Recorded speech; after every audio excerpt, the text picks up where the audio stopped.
اور جب انہوں نے پرندوں کا جائزہ لیا تو کہنے لگے کیا سبب ہے مجھے ہدہد نظر نہیں آتا؟ کیا کہیں غائب ہو گیا ہے؟ میں اسے سخت سزا دوں گا یا ذبح کر ڈالوں گا یا میرے سامنے اپنی بے قصوری کی واضح دلیل پیش کرے۔ ابھی تھوڑی دیر ہوئی تھی کہ ہدہد آ موجود ہوا اور کہنے لگا کہ مجھے ایک ایسی چیز معلوم ہوئی ہے جس کی آپ کو خبر نہیں، اور میں آپ کے پاس ملک سبا سے ایک یقینی خبر لے کر آیا ہوں۔ میں نے ایک عورت دیکھی کہ ان لوگوں پر حکومت کرتی ہے اور ہر چیز اسے میسر ہے، اور اس کا ایک شاندار تخت ہے۔ میں نے دیکھا کہ وہ اور اس کی قوم اللہ کو چھوڑ کر آفتاب کو سجدہ کرتی ہیں۔ سلیمان نے کہا اچھا، ہم دیکھیں گے تو نے سچ کہا ہے یا تو جھوٹا ہے۔ یہ میرا خط لے جا اور اسے ان کی طرف ڈال دے اور دیکھنا کہ وہ کیا جواب دیتی ہیں۔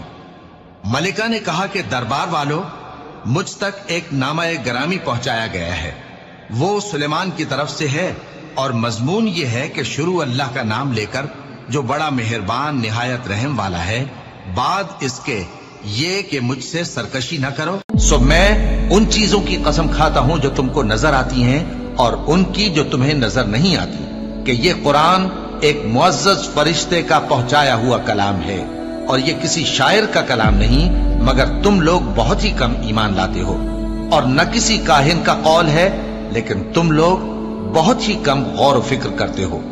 یہ رب العالمین کا اتارا ہوا ہے، اور اگر یہ پیغمبر ہماری نسبت کوئی بات جھوٹ بنا لاتے تو ہم ان کا داہنا ہاتھ پکڑ لیتے، پھر ان کی رگے گردن کاٹ ڈالتے، پھر تم میں سے کوئی ہمیں اس سے روکنے والا نہ ہوتا۔ اور یہ کتاب تو پرہیزگاروں کے لیے نصیحت ہے، اور ہم جانتے ہیں کہ تم میں سے بعض اس کو جھٹلانے والے ہیں۔ نیز یہ کافروں کے لیے موجب حسرت ہے، اور کچھ شک نہیں کہ یہ یقین کرنے کے لائق ہے۔ سو تم اپنے پروردگار عظیم کے نام کی تسبیح کرتے رہو۔ جن لوگوں نے کفر کیا ان سے پکار کر کہہ دیا جائے گا کہ جب تم دنیا میں ایمان کی طرف بلائے جاتے تھے اور مانتے نہیں تھے تو اللہ اس سے کہیں زیادہ بیزار ہوتا تھا جس قدر تم اپنے آپ سے بیزار ہو رہے ہو۔ وہ کہیں گے کہ اے ہمارے پروردگار، تو نے ہم کو 2 دفعہ بے جان کیا اور 2 دفعہ جان بخشی، ہم کو اپنے گناہوں کا اقرار ہے، تو کیا نکلنے کی کوئی سبیل ہے؟ یہ اس لیے کہ جب تنہا اللہ کو پکارا جاتا تھا تو تم انکار کر دیتے تھے، اور اگر اس کے ساتھ شریک مقرر کیا جاتا تھا تو مان لیتے تھے۔ سو حکم تو اللہ ہی کا ہے جو بلند و بالا ہے، بڑا ہے۔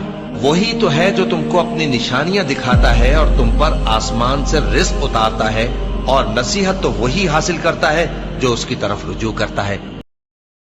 جو لوگ اللہ پر اور روز قیامت پر ایمان رکھتے ہیں، تم ان کو اللہ اور اس کے رسول صلی اللہ علیہ وآلہ وسلم کے دشمنوں سے دوستی کرتے ہوئے نہ دیکھو گے، خواہ وہ ان کے باپ یا بیٹے یا بھائی یا خاندان ہی کے لوگ ہوں۔